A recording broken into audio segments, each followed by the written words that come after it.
알아두면 쓸데많은 프랑스사 이야기. 영광의 3일 7월 혁명, 그리고 7월 왕정과 2월 혁명. 군주파의 권력 아래에 있던 리슐리의 내각은 극단적인 공포 조치를 내놓았는데 음모활동에 가담한 혐의가 있는 자는 재판 없이 체포해 3개월간 구류할 수 있으며 언론검열제도를 부활시켰습니다. 그래서 발행되는 모든 간행물은 사전에 허가를 받아야만 했고 자유로운 사상이 담긴 출판물이 나올 수 없게 되었으며 세금을 많이 내는 사람에게 2차례의 투표권을 주는 새 선거법이 등장하기도 했습니다. 1821년 리슐리에가 물러나고 빌 내각이 만들어졌는데 빌 내각의 등장 이후 비밀 경찰들이 곳곳에서 반대파를 잡아내기 시작했고 새로운 세력을 얻게 된 교회도 문화와 교육 분야를 장악했습니다. 그들은 신부가 승인한 증명서를 가진 교사만 학생들을 가르칠 수 있도록 제한했고 진보 교사들을 제거해 나갔는데 교회의 세력이 점차 확대되면서 프랑스에는 또 다른 공포 분위기가 감돌았습니다. 샤를 10세의 반동 정치. 1824년 루이 18세가 세상을 떠나자 샤를 10세가 왕위에 올랐는데 극단적인 보수파였던 샤를 10세는 1820년 암살된 베리 공작의 아버지였습니다. 아들의 참혹한 죽음 이후 그는 국민과 자유파를 몹시 원망했고 입헌 정치를 싫어했던 그는 나무를 벨지언정 영국 왕의 방식대로 나라를 다스리지는 않겠다고 했습니다. 국왕의 권위를 높인다며 랭스 대성당에서 즉위식을 올렸는데 랭스 대성당은 많은 프랑스 왕들이 즉위식을 거행한 곳으로 그는 자신이 합법적이며 신이 부여해 준 것임을 과시하려고 그곳을 선택했습니다. 샤를 10세는 즉위하자마자 교회에 큰 힘을 실어주었으며 혁명 기간에 재산을 잃은 귀족들에게 10억 프랑을 보상해주기도 했고 귀족과 부자들의 장자 계승제를 부활시키려고 했습니다. 샤를 10세의 황당하기 짝이 없는 반동 조치는 정치 및 경제에 심각한 위기를 초래했는데 위기는 여기서 그치지 않아 그의 화재가 발생해 물자도 부족하고 물가도 올랐지만 세금은 조금도 내릴 줄 몰랐습니다. 샤를 10세는 귀족과 교회만을 생각하고 국민의 어려움은 안중에도 없어 국민의 부담을 덜어주기 위해 돈을 쓰는 것이 아니라 귀족들의 배를 불리는데 막대한 돈을 쏟아 부었습니다. 정부의 이런 행태는 국민의 분노를 샀고 사회적 모순은 극에 달했는데 농민들은 점점 반항하기 시작했고 도시 노동자들도 파업을 일으켰습니다. 자유를 향한 발걸음. 복귀한 부르봉 왕조에 대한 프랑스 국민의 원성은 화산처럼 폭발했는데 1830년 3월 의회는 의원 221명이 서명한 불신임안을 샤를 10세에게 전달했습니다. 분노한 샤를 10세는 의회를 해산시켜버렸는데 새로 선출된 의회에는 자유파의 인원이 221명보다 증가한 272명이나 되었습니다. 이런 상황에서 국왕은 더욱 강압적인 방법을 동원했는데 샤를 10세는 새로운 선거가 무효임을 선포하고 의회를 해산시켰습니다. 그리고 선거법을 수정하여 세금을 내는 상인들은 선거를 하지 못하도록 하고 토지 소유자만이 선거권을 가질 수 있게 규정했습니다. 7월 칙령이 발표되자 자산 계급과 학생, 노동자 등 많은 사람이 강력하게 반대했는데 파리의 상인들과 노동자들은 항의의 표시로 7월 27일 모든 영업을 중단하기로 했습니다. 일부 기자들도 정부 정책에 반해 출판 활동을 지속하기로 했는데 이런 반응은 오히려 온건한 쪽에 속했습니다. 민중의 분노는 극에 달했고 7월 26일 저녁 함께 모인 노동자들과 학생들은 칙령 반포에 항의하면서 정치인들의 사무실에 돌을 던졌습니다. 7월 27일 점점 더 많은 사람이 거리 시위로 몰려들었고 왕실을 상징하는 휘장이 망가졌는데 민중과 진압하는 국왕의 군대 사이에 충돌이 심해지면서 마침내 파리에서 7월 혁명이 일어났습니다. 그날 밤 파리 전체가 혁명의 소용돌이 속으로 빠져들었고 사람들은 바리케이드를 치면서 군대를 막아섰는데 7월 28일 아침부터 각계각층의 민중이 항해 대열에 참가했습니다. 그들은 자유만세와 국왕타도를 외치며 군대와 맞섰는데 민중의 분노의 겁을 먹은 군대는 설상가상으로 군대 내분으로 흔들리기 시작했습니다. 민중은 시정부를 공격했고 파리 노트르담 대성당을 점령했는데 교회 종소리는 민중의 승리를 예견했으며 패배한 군대는 루브르 궁과 튀일리 궁으로 퇴각했습니다. 7월 29일 민중은 기세를 몰아 루브르 궁과 튀일리 궁을 공격했고 민중의 맹렬한 기세 앞에 국왕의 군대는 힘없이 와해되어 정오 무렵 민중은 파리를 손에 넣었습니다. 그래서 1830년 7월 27일부터 29일까지를 영광의 3일이라고 부르는데 8만의 민중이 자신들의 자유와 존엄을 위해 힘을 모은 역사적인 날로 프랑스인의 마음속에 영원히 기억될 것입니다. 여기서 잠깐. 민중을 이끄는 자유의 여신. 7월 혁명을 반영한 민중을 이끄는 자유의 여신은 프랑스 낭만주의 화가 들라크로아의 대표작이며 1830년 7월 28일이라고도 합니다. 들라크로아는 파리 시민혁명의 모습을 강렬하게 표현했는데 그림 속에서 손에 무기를 든 시민은 피와 시체를 받고 용감하게 앞으로 나아가고 있고 그들을 이끄는 것은 자유의 여신입니다. 가슴을 드러낸 그녀는 머리에 자유의 상징인 붉은 모자를 쓰고 있으며 한 손에는 창을, 다른 한 손에는 삼색기를 높이 치켜들고 있는데 연무가 가득한 배경 속에 노트르담 대성당이 흐릿하게 나타나 있습니다. 전체적인 분위기는 기세가 넘치며 뚜렷한 색채염의 대비로 놀라운 흡입력을 보여주는데 1831년 5월 1일 이 그림이 파리에 전시되었을 때 많은 반향을 불러일으켰습니다. 독일의 시인 하인리 하이네는 이 작품을 찬미하는 시를 쓰기도 했으며 나중에 프랑스 정부가 이 그림을 구매하였으나 얼마 뒤 시국이 변하면서 다시 화가 본인에게 그림을 돌려주었습니다. 1848년 프랑스에서 2월 혁명이 일어나자 다시 이 그림이 전시되었지만 같은 해 6월 프랑스 노동자들이 시위를 일으키자 정부는 선동적이라는 이유로 다시 이 그림을 내리게 했습니다. 그리고 1874년에야 이 그림은 세상 사람들이 볼 수 있도록 루브르 궁으로 보내져 전시되었습니다. 새로운 왕 루이 필리프. 짧은 3일간 국왕의 군대는 붕괴하고 민중이 왕궁을 점령했고 샤를 10세는 교회 베르사유 궁으로 도망갔는데 혁명이 성공했다는 소식이 들리자 자유파 의원들은 일 처리를 위해 모였습니다.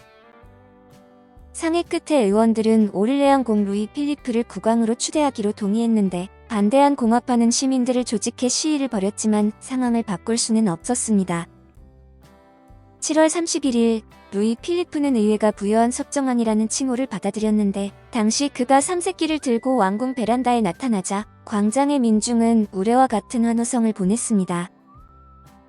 대세가 이미 기울어진 것을 안 샤를 10세는 왕위를 손자 보르도 공항리 5세에게 물려주고 루이 필리프를 섭정왕으로 인정했으나 루이 필리프는 여기에서 멈추지 않았습니다. 8월 3일 파리 군대는 샤를 10세가 거주하던 낭부예로 진격했고 샤를은 영국으로 도망갔다 다시 이탈리아로 가 결국 국외에서 세상을 떠났습니다. 8월 9일 오를레앙 공 루이 필리프는 의원에서 즉위선언을 하고 7월 왕정을 세웠습니다. 바리케이드 국왕. 루이 필리프는 부르봉 왕조의 반계 자손으로 그의 아버지는 대혁명 시기에 자진의 귀족의 자격을 버리고 루이 16세의 처형을 주장했으나 결국에는 정치적인 견해 차이로 본인도 단두대로 보내졌습니다. 루이 필리프도 대혁명에 참여했으며 부르봉 왕조가 복귀한 후에는 자유파와 친밀한 관계를 유지했는데 7월 혁명으로 왕이 된 그를 사람들은 바리케이드 국왕이라고 불렀습니다. 샤를 10세는 구체제 시기에 옷과 검을 차고 가발을 쓰고 다니며 구시대적인 분위기를 냈지만 루이 필리프는 달랐는데 그는 부르주아 신사들처럼 예복을 입고 모자 쓰는 것을 좋아했습니다. 우산을 들고 거리를 산책하기도 하고 행인들과 악수를 나누기도 했는데 부르주아처럼 자신의 재산에 관심이 많았으며 종종 영국의 타임스를 읽으면서 경제적인 감각을 키워나갔습니다. 루이 필리프는 한때 영국의 입헌군 주제를 몹시 칭찬했지만 왕은 역시 왕이었으므로 의회의 명령을 그대로 따르는 일은 그리 쉬운 것이 아니었습니다. 왕좌에만 앉아있는 왕이 되고 싶지는 않았던 그는 제2기간 동안 끊임없이 알게 모르게 개인의 권력을 강화해 나갔습니다. 누구의 7월 왕정인가? 7월 왕정은 대혁명 때 만든 89년 원칙을 회복시키고 의정 정치를 다시 세웠는데 1830년 8월 14일 삼권 분립의 원칙을 담은 7월 왕정의 한 장이 반포되었습니다. 국왕은 행정권을 가지고 입법권은 양원의회가 가지며 상하의원은 일괄선거로 선출하도록 했고 사법권은 독립을 유지하며 선거인과 피선거인의 재산 자격을 완화했습니다. 국기는 삼색기로 바꾸고 왕가의 방패 모양 문형 중에 부르봉 왕조를 대표하는 백화 문양은 사라졌고 간행물과 출판업 역시 검열을 받지 않게 되었습니다. 더욱 중요한 것은 헌장에서 로마 가톨릭을 국교로 정하지 않은 점으로 프랑스를 뒤덮고 있던 국교의 올가미가 어느 정도 벗겨진 셈이었습니다. 7월 왕정과 부르봉 복고 왕조는 모두 입헌군 주제였지만 루이 필리프는 영국 왕에 비해 훨씬 더 많은 전제 권력을 갖고 있었으나 복고 왕조의 국왕에 비해 루이 필리프의 권력은 크게 약화된 것이었습니다. 헌장의 용어로 이런 변화를 충분히 이해할 수 있는데 프랑스인의 국왕이 프랑스의 국왕으로 신하 역시 공민으로 바뀌었습니다. 7월 왕정은 금융자산 계급의 왕조였는데 내각의 최고 양대 수상이 금융과 상공업계의 거물들로 정책도 금융자산 계급의 이익을 보호하는 데 치중되었고 국가를 재화 생산의 도구로 보았습니다. 그들은 재정 적자 정책을 시행하면서 국가에 대량의 채무를 지게 했는데 채권자는 금융가이고 채무자는 그들이 손에 쥐고 있는 국가였습니다. 금융자산 계급은 세수를 강화하여 자신들의 주머니를 채우기 위해 국가라는 말에게 맹렬하게 채찍질을 해댔는데 그들이 바로 7월 왕정을 막다른 길로 몰아간 주범이었습니다. 대외 정책. 유럽 각국의 인정을 받기 위해 루이 필리프는 자세를 낮추었는데 첫 번째로 임용된 내각 대표의 대외 선언은 바로 평화주의였습니다. 유럽 각국의 프랑스는 또 다른 나폴레옹이 나타나지만 않으면 누가 왕이 되든 상관없었으며 그 새로운 왕이 부르봉 왕실의 일원이라도 상관없었습니다. 영국과 프로이센, 오스트리아, 러시아 등은 잇따라 7월 왕정의 합법적인 지위를 인정했는데 프랑스는 특히 영국을 신경 쓰면서 뭐든지 영국이 하는 대로 따라했습니다. 영국의 비위를 맞추는데 급급한 정부의 행태는 프랑스 국민의 자존심에 큰 상처를 주었는데 7월 왕정은 영국과 러시아 등에게는 허리를 굽혔지만 약소국에는 무력을 행사했습니다. 몇 차례 시소 개임 끝에 프랑스는 결국 강력한 군사력으로 알제리를 점령했는데 알제리를 점령한 후 프랑스는 대규모 약탈을 벌였으며 유럽 이민을 장려하면서 식민지화를 가속화했습니다. 알제리 외에도 프랑스는 세계 각지에서 자신의 세력을 확장해 나갔는데 서아프리카와 아시아, 태평양군도 라틴 아메리카 등지에서도 무력으로 다른 나라를 침략해 많은 이득을 챙겼습니다. 여기서 잠깐. 풍우아테시의 부인의 초상.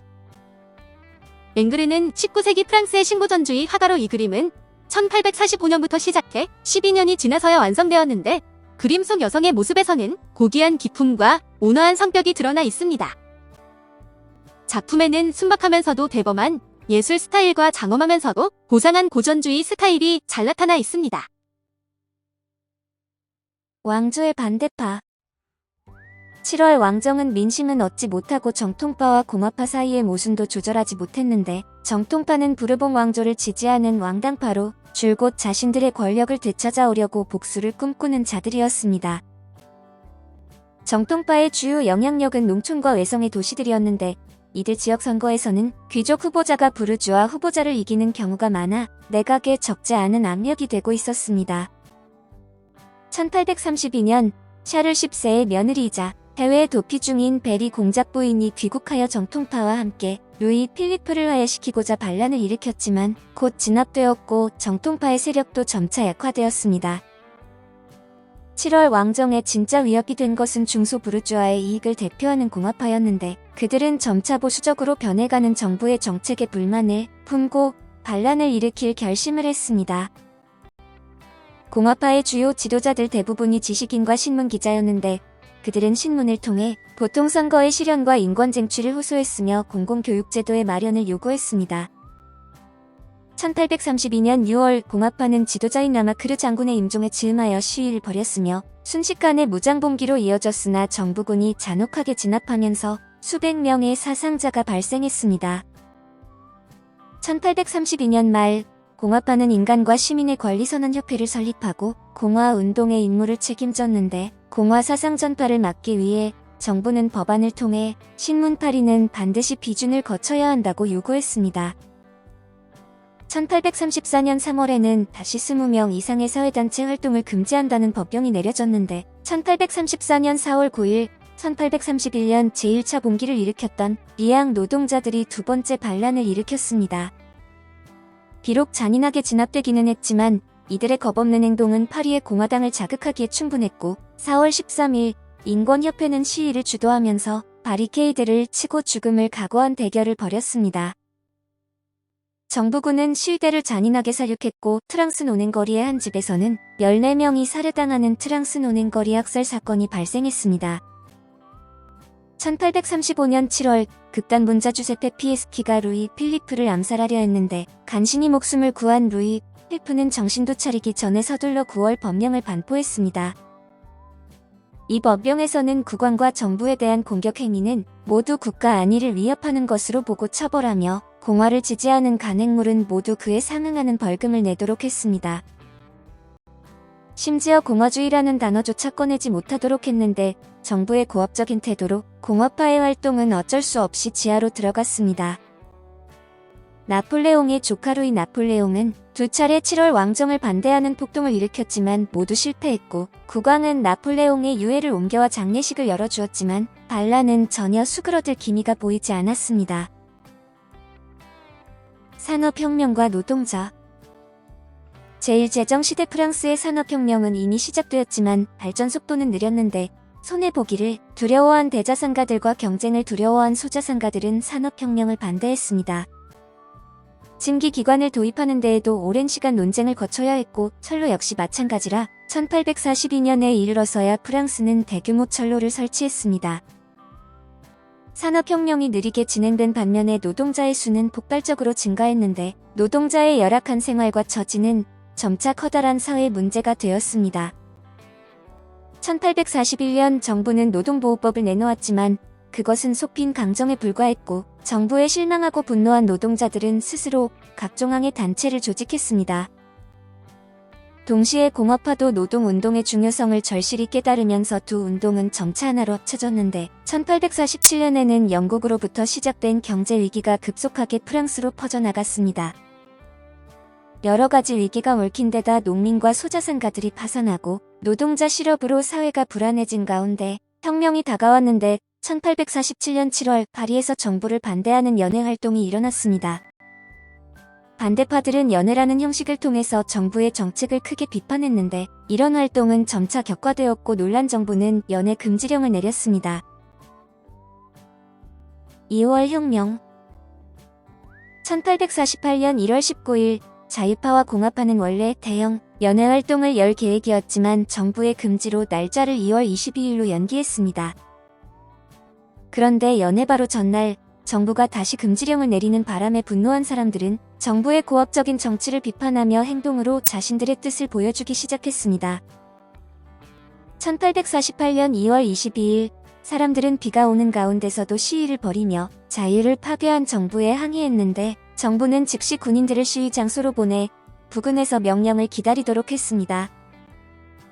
정부의 도발 행위는 시위 활동의 화약 냄새를 더욱 진하게 만들었는데 충돌이 발생했고 현장 상황은 점차 통제 불가능 상태에 빠졌으며 충돌은 점점 격화되었고 결국 혁명으로 이어졌습니다.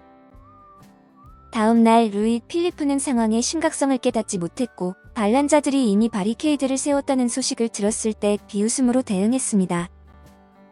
그가 반란자들을 체포하라는 명령을 내렸을 때는 이미 늦은 뒤로 수많은 국민저위군 사병들은 정부군의 시위 진압에 동참하지 않고 시위대에 투항했으며 심지어 정부군도 속속 백기를 들었습니다. 24일 오전 시위대는 왕궁으로 향했고 루이 필리프는 왕위를 그의 손자 파리 백작에게 양해한다고 선포하고 허둥지둥 영국으로 도망갔습니다. 오후 4시 시위대는 입법의회를 몰아내고 임시정부를 세웠는데 임시정부는 25일 새벽 정식으로 프랑스 제2공화국 성립을 선포하고 7월 왕정의 종말을 고했습니다. 오늘 프랑스사 이야기는 영광의 3일, 7월 혁명, 그리고 7월 왕정과 2월 혁명이었습니다. 감사합니다.